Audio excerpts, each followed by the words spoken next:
Saudações, amigos, como vão? Eu espero que bem. Eu sou Denise Baruzzi Brandão e estou aqui no Espiritualidade, Sete Raios e a Grande Fraternidade Branca. Hoje eu trago para vocês a gravação que farei na íntegra do livro escrito por Guy Ballard e traduzido pela Ponte para a Liberdade para o português, com os ensinamentos de Guy Ballard e suas experiências com o mestre Saint-Germain na década de 1930. Então, o livro se chama Eu Sou a Presença Mágica, Ensinamentos do Mestre Saint-Germain.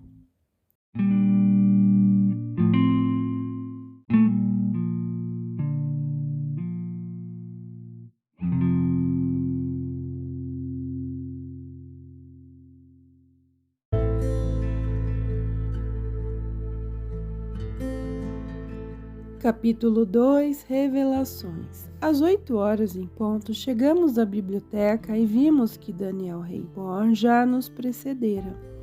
Ele foi entrando diretamente no assunto. Às 2 horas de hoje começou. Recebi comunicação de que os mineiros encontraram um rico filão de ouro na mina, em Colorado, e já mandei Gray na frente. Depois de amanhã irei encontrá-lo e gostaria que vocês todos viessem comigo. Ficará nada à vontade no bangalô no campo e vocês dois poderão permanecer comigo na mina. Tenho alguma coisa para lhes dizer que é ao mesmo tempo grave e estranho. Às 4 horas da manhã de hoje fui despertado por uma presença em meu quarto e quando acordei por completo, vi que era o nosso amado Saint-Germain. Conversou comigo durante 2 horas no mínimo e, entre outras coisas, disse-me que Gray tentara tirar minha vida durante a noite passada. Percebeu-lhe o intento e no momento em que Gray se aproximava para atirar, Saint-Germain dirigiu-lhe um jato de força eletrônica que o jogou no chão sem sentidos por algum tempo. Além disso, Gray foi avisado de que se fizer outra tentativa nesse sentido, sua força destrutiva poderá agir instantaneamente e seu corpo sofrerá o merecido castigo. Contei-lhe então todo o ocorrido comigo na noite de minha chegada e como tinha presenciado toda a cena. Rayborn ficou profundamente emocionado, levantou-se e estendeu-me a mão, dizendo: "O senhor é certamente um dos nossos e eu lhe sou muitíssimo grato. Saint-Germain disse que o senhor foi conduzido ao nosso lar por nos ser muito necessário e de agora em diante será considerado como irmão mais velho de Nada e de Rex. Tenho a impressão de que já somos conhecidos de algumas encarnações anteriores. Ele também me disse que nenhum de nós deveria preocupar-se de forma alguma com um perigo de qualquer espécie, pois temos vivido vidas limpas, permanecendo juntos aos altos ideais. Isto parece, do ponto de vista dos mestres ascensionados, tornar possível usar uma poderosa força para a proteção de todos. Saint-Germain instruiu-me também a respeito de outras coisas importantes. Explicou-me a atividade que se experimenta depois de ter feito a ascensão. Desta deu Jesus um exemplo público e procurou ensinar seu significado à humanidade, apontando a cada um essa mesma conquista. Breve eu entrarei nessa grande liberdade. Nosso amado Mestre fez-me compreender claramente que uma pessoa é, às vezes, erguida a essa condição previamente ou pouco antes da mudança chamada morte, mas todos devem efetuá-la do lado físico da vida. Se o cordão prateado de luz que flui dentro do corpo tiver sido retirado, é impossível iluminar e elevar este corpo, e aquele que se esforçar deve reencarnar uma vez mais, a fim de atingir a liberdade final do corpo físico da experiência humana.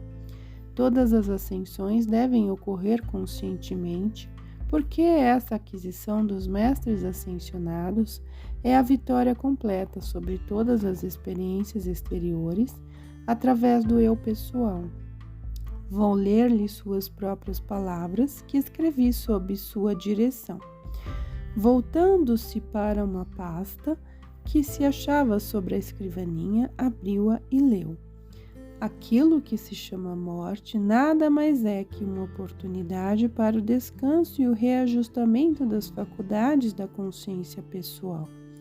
Serve para livrá-las do tumulto e das discórdias da terra, num período suficientemente longo para receber um influxo de luz e força que habilitará a atividade externa do espírito a suportar novamente o encargo de uma experiência física.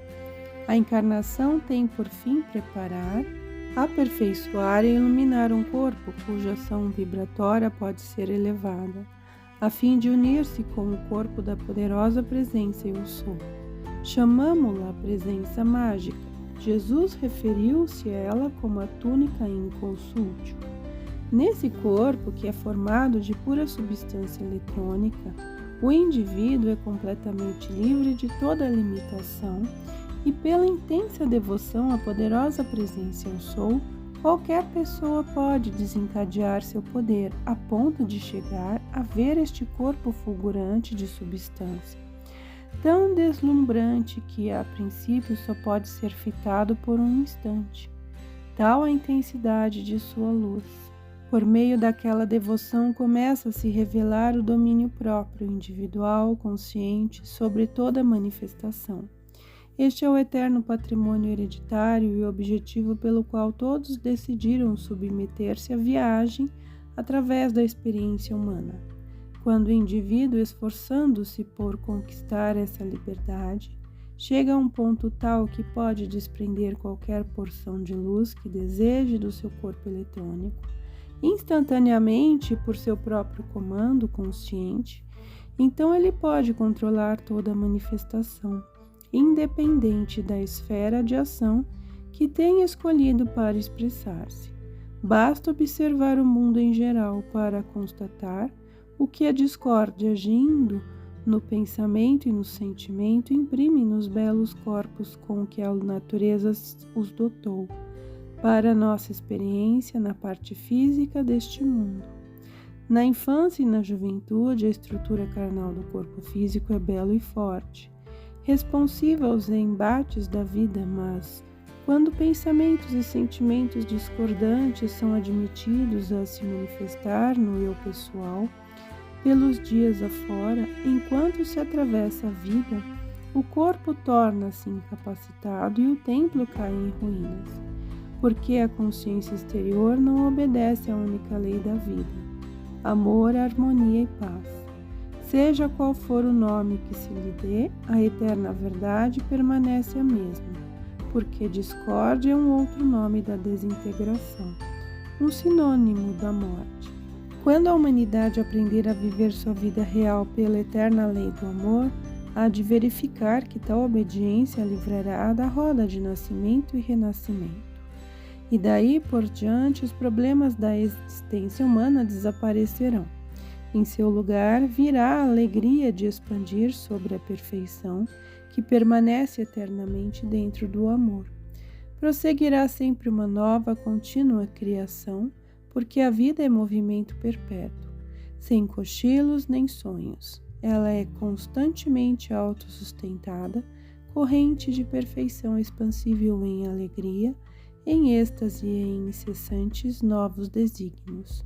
Esta perfeita atividade e esta alegria de vida estão contidas todas dentro da obediência à lei do amor. O último inimigo, a morte, terá desaparecido, porque ele não é mais do que um meio de desprender-se de uma vestimenta que não tem mais nada de valor a oferecer para o uso da perfeição da vida. Quando o corpo físico está tão incapacitado de modo que a personalidade ocupante não pode mais fazer esforço consciente para exprimir a perfeição, a natureza toma a si o encargo de dissolver a limitação, de maneira que o indivíduo possa ter uma nova oportunidade de esforçar-se em seu benefício. A dor pela morte de um ser amado é egoísmo e obstáculo que retarda o maior bem que o ser amado poderia estar desfrutando. Dor, no sentido de perda, é realmente rebelião contra a ação de uma lei que achou conveniente dar uma outra oportunidade maior para descansar e progredir, porque nada no universo regride e tudo, não obstante a aparência temporária, está se movendo para a frente, para alegria e perfeição cada vez maior.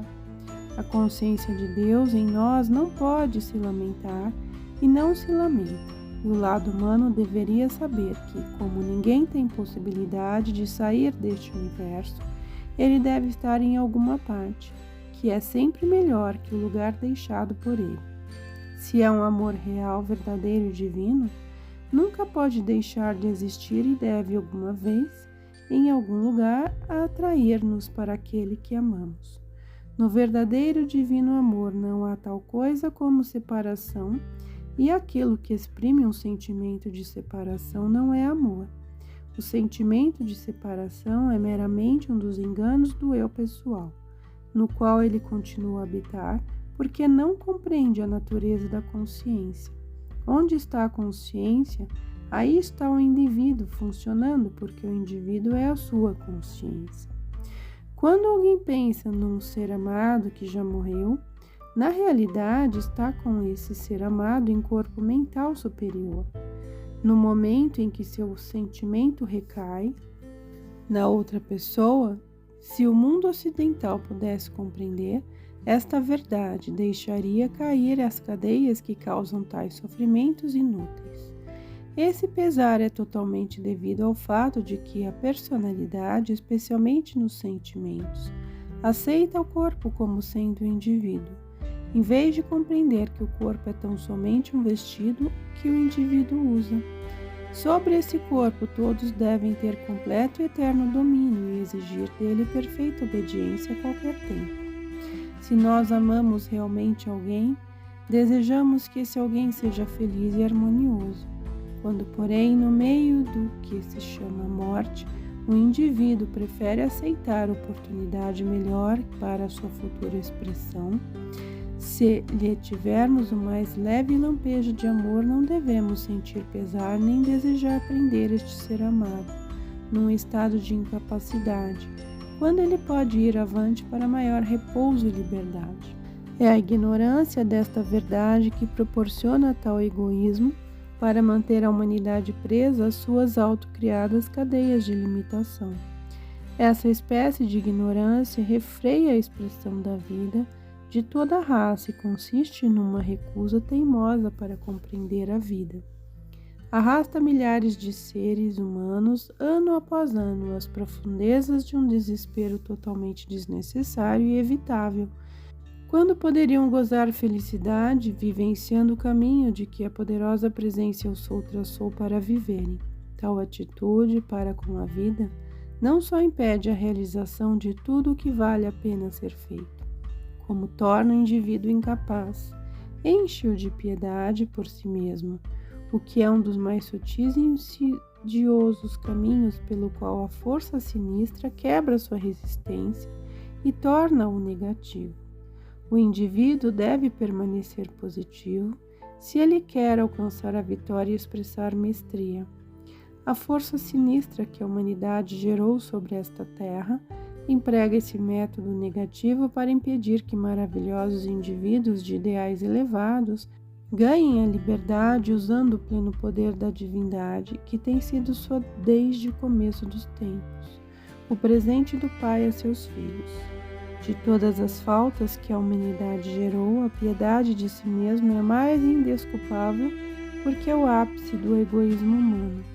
Por meio da autopiedade, a atenção da consciência pessoal ou eu externo é inteiramente absorvida pelos insignificantes atrofiados, humanos desejos inúteis do corpo físico, e a grande, gloriosa, adorável, onisciente, onipotente luz da poderosa presença Eu Sou, que perpetuamente habita sobre o corpo físico, permanece inteiramente ignorada, enquanto sua energia está sendo usada com esta finalidade destrutiva.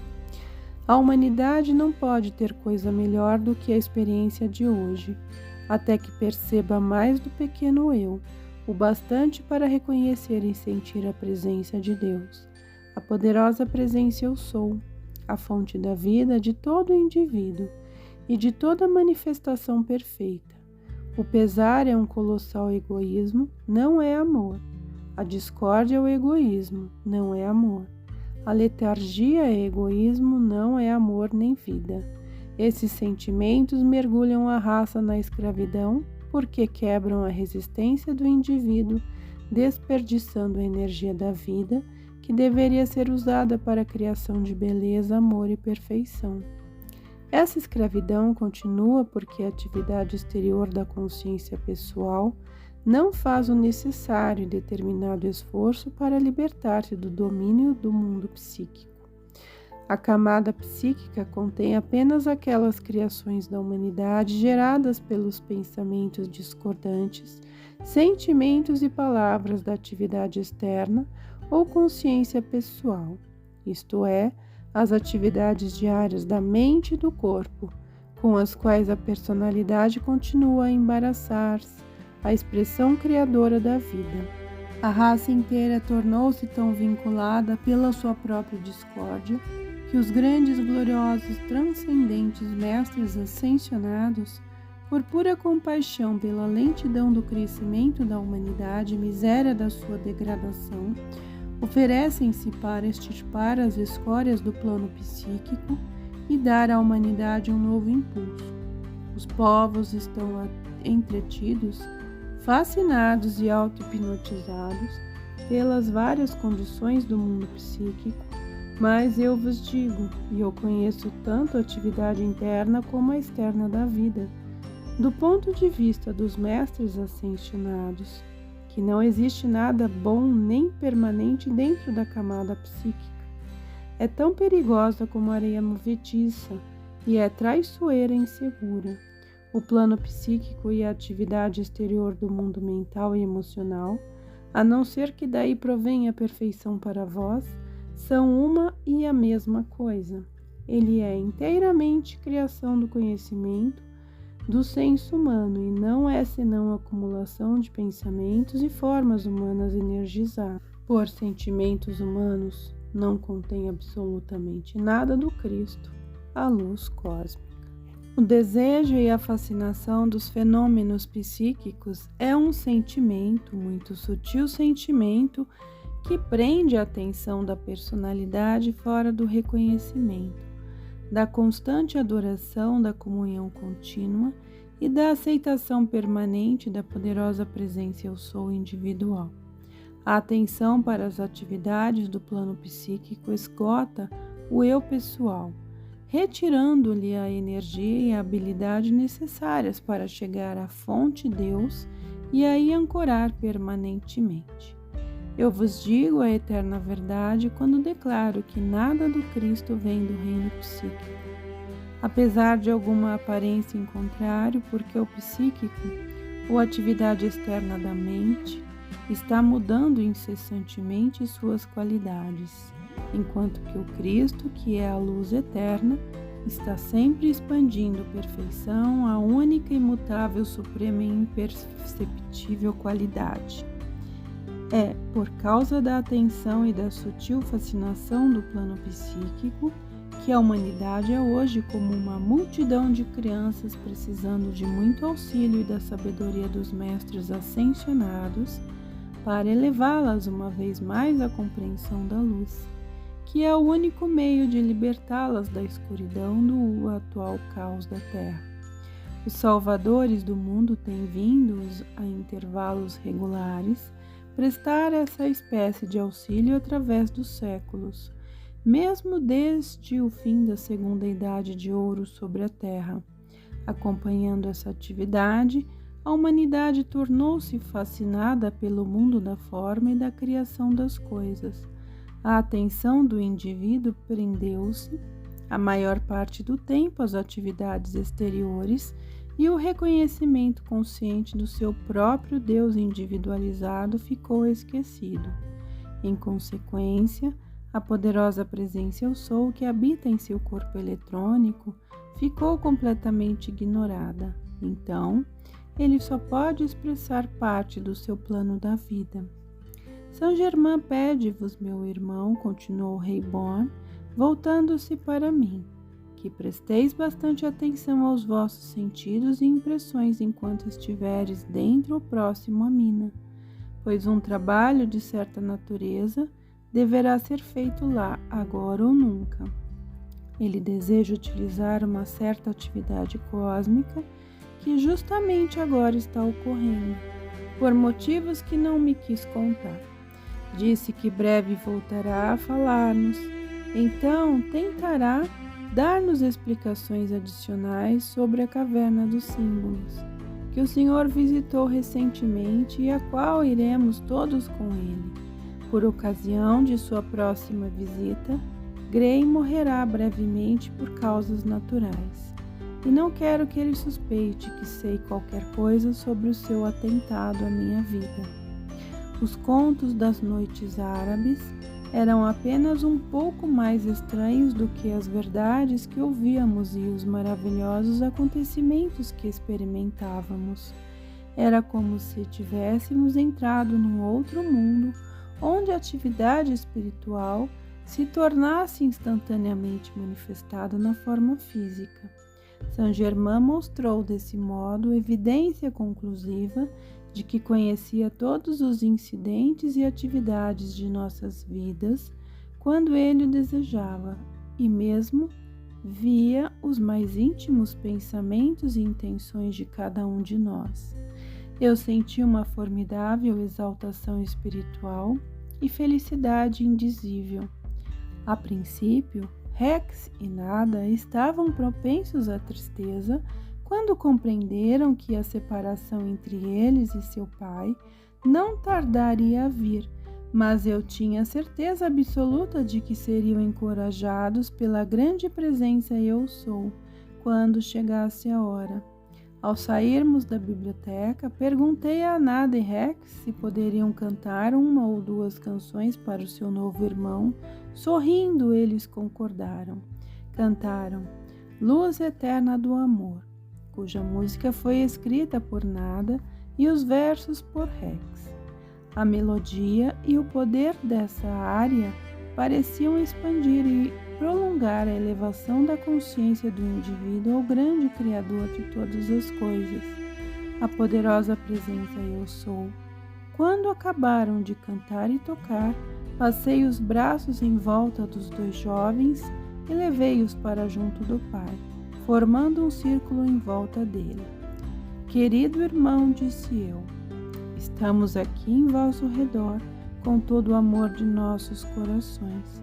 E se desejamos que o caminho trilhado para cada um seja o da suprema felicidade, através do radiante poder do amor divino que reside no íntimo de todos nós, disse-lhes não ter palavras para expressar minha alegria e gratidão por seu amor, amizade e hospitalidade. Meu irmão, respondeu Daniel Rayborn, sou eu que desejo expressar minha gratidão a Saint Germain e a vós, pelo privilégio que me concedestes de vossa amizade, que meus queridos filhos possam ter-vos como um companheiro quando eu estiver em outra parte servindo em meu humilde caminho. Regozijemo-nos pela felicidade que nos proporcionamos reciprocamente. Penso que seria melhor descansarmos o resto da noite de hoje e no dia de amanhã, enquanto nos preparamos para ir à mina em Colorado, pois devemos sair cedo da manhã seguinte. No outro dia, ao café, depois de um prodigioso repouso noturno, Daniel Rayborn cumprimentou-nos dizendo que encontrara, ao levantar-se, uma mensagem de Saint Germain sobre a mesa, pedindo-nos que fôssemos os 4 encontrá-lo no quarto da torre às 8 horas dessa noite. Não é necessário dizer que ficamos imediatamente interessados e contentes na expectativa de sua vinda. Faltavam 20 minutos para as 8 quando Daniel Rayborn avisou-nos que era tempo de nos dirigirmos ao quarto da torre para o nosso encontro, mas por qualquer razão eu me senti temporariamente impedido de fazê-lo. Ao chegarmos à porta, ele permaneceu diante dela por alguns momentos, como se estivesse meditando. Neste instante, a porta abriu-se vagarosamente sem ninguém tocá-la. E quando entramos, vi que o aposento se achava ricamente atapetado e belamente mobiliado. No centro de um magnífico tapete azul tinha sido bordado o símbolo secreto e sagrado da vida, sobre o qual o nosso amado Saint-Germain produziu a chama consumidora vivificante. As paredes estavam cobertas com um material branco e brilhante, assemelhando-se à seda fosca. As cadeiras eram diferentes de tudo o que eu vira até então. Eram feitas de uma espécie de metal branco, parecendo prata fosca, estofadas em pelúcia de seda, do mesmo azul vivo do tapete, tão perfeitamente projetadas como para proporcionar ao corpo comodidade, estabilidade e equilíbrio. Havia 4 cadeiras colocadas em 4 pontos, formando um quadrado dentro do círculo do quarto. As 2 janelas e a porta se achavam fechadas por dentro. Quando todos estávamos de prontidão, Daniel Rayborn pediu que fechássemos os olhos e ficássemos perfeitamente calmos e em silêncio até que Saint-Germain aparecesse e falasse. Dentro de poucos instantes, uma voz profunda e melodiosa fez-se ouvir. Trago-vos minhas saudações, queridos estudantes. Abri os olhos e lá estavam a abençoada, maravilhosa presença do nosso amado mestre. Ele tinha bem 1,83 m de altura, esbelto, majestoso e real. Seu cabelo era castanho escuro, farto e ondulado. O semblante esboçava beleza, majestade e poder, que as palavras não podem descrever, e revelava a eterna mocidade. Os olhos eram do mais profundo violeta que se pode imaginar, através dos quais a sabedoria das idades se derramava sobre o mundo, expressando o amor e a mestria que lhe são inerentes. Ele deu uns passos até onde Nada estava sentada, inclinou-se e tocou-lhe a testa com o polegar da mão direita, conservando os outros estendidos no alto da cabeça. Fez a mesma coisa com Rex, comigo e com Daniel Rayborn. E desse modo que os mestres ascensionados podem dar uma irradiação que faz pelo indivíduo o que nada no mundo pode fazer. É um auxílio formidável para esclarecer o espírito, porque liberta certas atividades superiores dos corpos internos do estudante, enquanto ele está dentro da aura do mestre. Queridos, começou ele, vim esta noite para explicar-vos algumas leis que vos tornarão capazes de dominar as limitações humanas. Desde que conheçais e compreendais plenamente o princípio da vida dentro do seu corpo humano, então sabereis e sentireis que ele é verdadeiramente onisciente e onipotente. Quando compreenderdes realmente isto, vereis que não é só natural e possível, mas eventualmente obrigatório transcender todas as atividades exteriores, suas leis e suas limitações. Estas existem por causa da ignorância e se expressam na atividade exterior, porque ao intelecto é dado agir sem a luz que irradia de dentro do coração e o ilumina. Discórdia e limitação são impostas à atividade exterior unicamente pelo homem, pois o Supremo Criador onisciente, oniperfeito e onipotente não cria nem pode criar uma limitação, uma deficiência ou uma discórdia. O conceito de que é possível ao oniperfeito criar imperfeição ou qualquer coisa que não se pareça com ele próprio é absurdo, malicioso e inteiramente falso. O Supremo Criador dá ao indivíduo com o livre-arbítrio o uso dos atributos do Criador, com os quais ele poderá manipular a manifestação em seu ponto específico do universo. Ao indivíduo é concedida a faculdade de tirar conclusões, que são o resultado de informações parceladas, usando só o intelecto. Ele consegue usando apenas uma parte dos poderes criadores com os quais o indivíduo é dotado. As conclusões de informações parciais, em vez de serem de informações completas, devem ser necessariamente trazer resultados não satisfatórios. Mas o indivíduo deve ter o livre-arbítrio, do contrário, não pode ser um criador. Se ele prefere fazer experiência com o raio da roda em vez de fazê-lo com a roda inteira, é inútil contrariá-lo no seu desejo de conhecer aqueles resultados.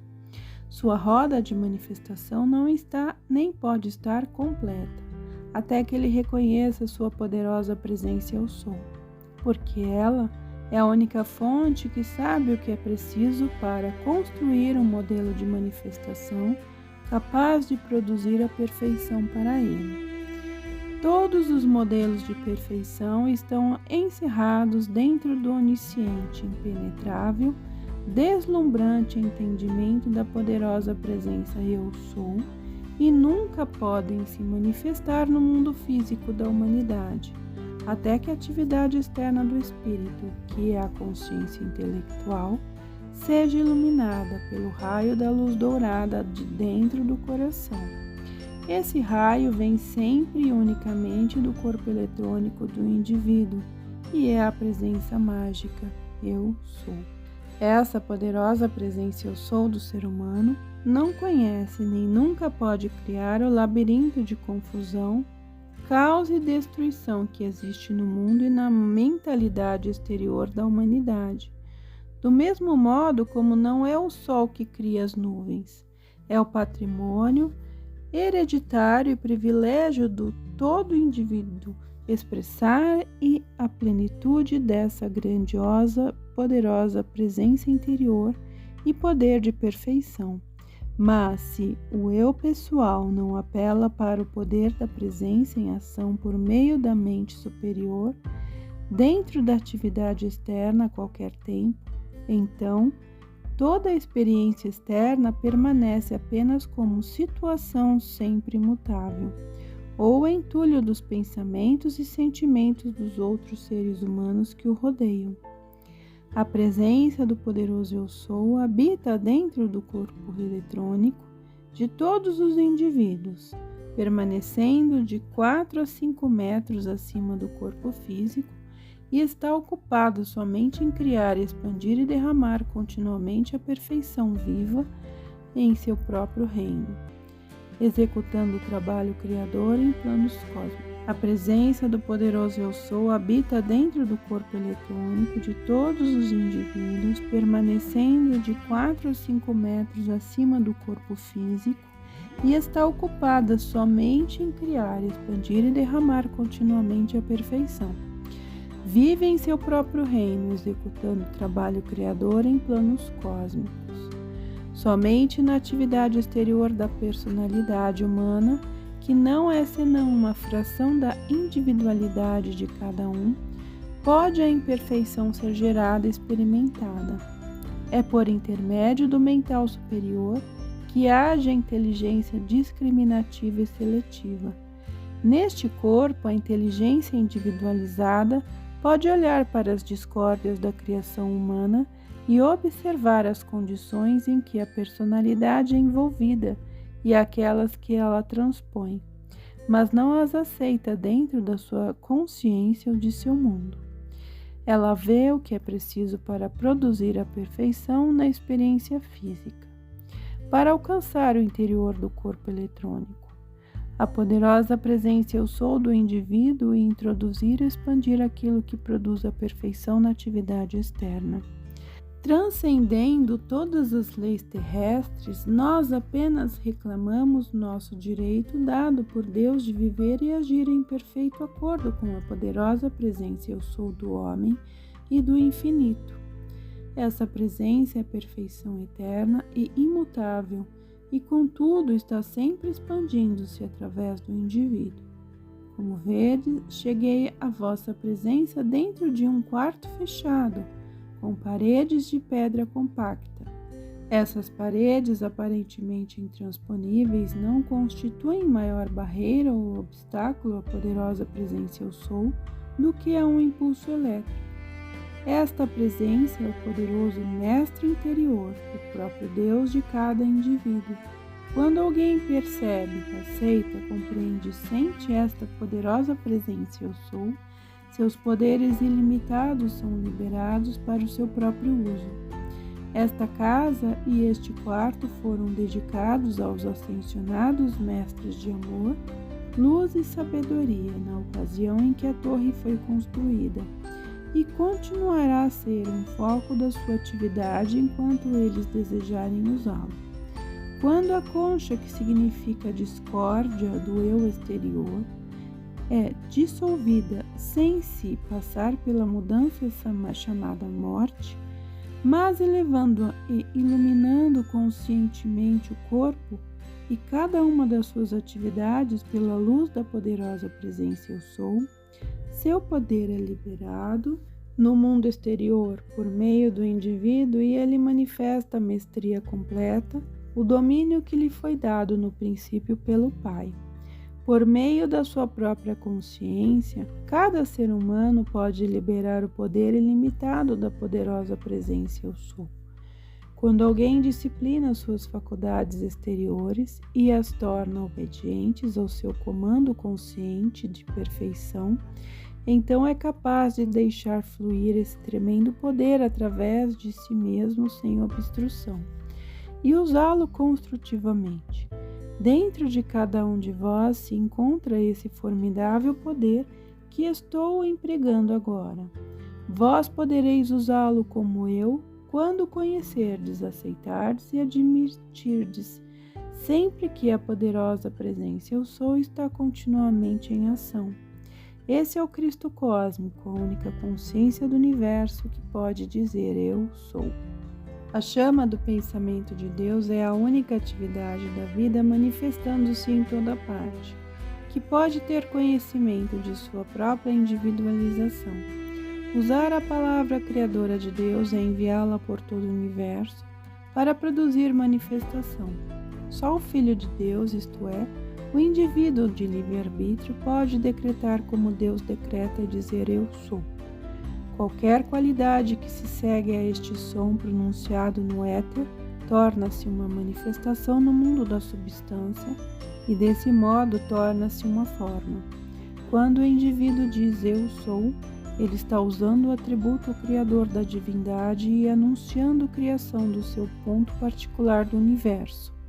A ação vibratória da palavra eu sou, quer seja em pensamento ou por palavra falada, é a libertação do poder de criação, e qualquer qualidade que se siga a esta palavra é instantaneamente imposta sobre a substância eletrônica do éter.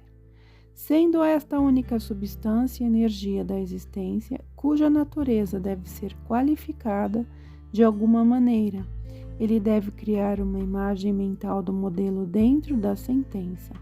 Se a sentença é sempre para a perfeição, então as experiências no mundo individual exprimem a plenitude do plano de vida, mas se o indivíduo não emite essa sentença, torna-se impossível a essa perfeição projetar-se em suas experiências, até que a palavra seja liberada para o éter no qual ela vive. Qualquer pessoa pode pensar perfeição a todo instante, depende apenas de querer, e ele não emprega mais substância e energia para construir e experimentar formas belas e perfeitas do que para construir formas imperfeitas.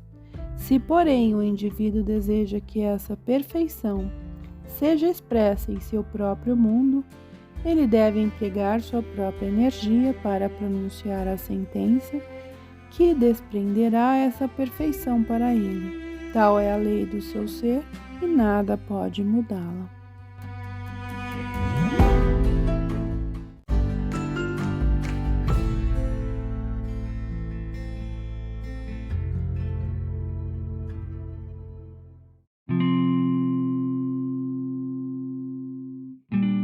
Bem, meus amigos, eu espero que tenham gostado. Fiquem na paz e que a luz divina os abençoe sempre.